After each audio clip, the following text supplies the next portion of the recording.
176 से Apa nak? Kalau malam apa ni?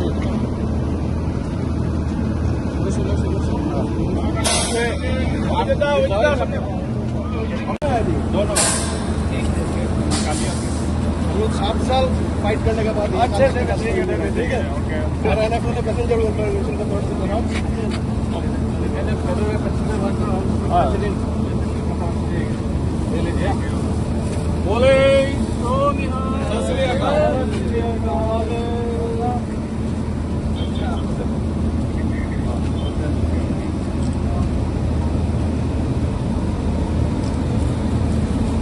2010 চনত আমি NF ৰেলে passengers welfare অৰ্গেনাইজেশ্যনৰ জন্ম দিছিলোঁ আৰু তেতিয়াৰে পৰা আমি লংকাৰ পেছেঞ্জাৰ এমিনিটিজৰ কাৰণে লগতে লংকাৰ বিভিন্ন ট্ৰেইন ষ্টপেজৰ কাৰণে আমি সংগ্ৰাম কৰি আহিছোঁ। আপোনালোকে জানি ভাল পাব যে আমাৰ এই এছ'চিয়েশ্যনৰ জন্মলগ্নৰ মাত্ৰ 10 মাহৰ ভিতৰতে আমি কামৰূপ এক্সপ্ৰেছখন ৰখাব সক্ষম হৈছিলোঁ।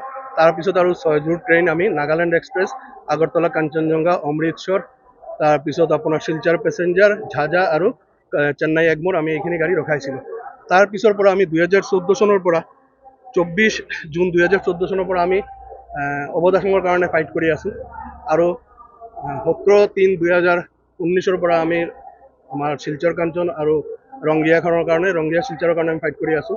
দীৰ্ঘ 12 বছৰৰ পিছত অৱদাসন আৰু দীৰ্ঘ 7 বছৰৰ পিছত আমি আজি যে গ'ল কাঞ্চনজংঘা, আপোনালোকে দেখা পালে কাঞ্চনজংঘা আৰু ৰংগিয়া শিলচৰখন আজি প্ৰথম যাব। আজি প্ৰথম মই টিকেটটো কৰিছিলোঁ আপোনাৰ লংকা ষ্টেচনৰ পৰা প্লেটফৰ্মৰ পৰা লামডিং টু শিয়ালদা।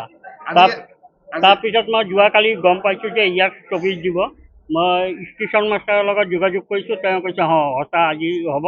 তাৰপিছত মই ভাবিছোঁ লামডিং যাম, এতিয়া লংকাৰ পৰা মই ডাইৰেক্ট উঠিব পাৰিম।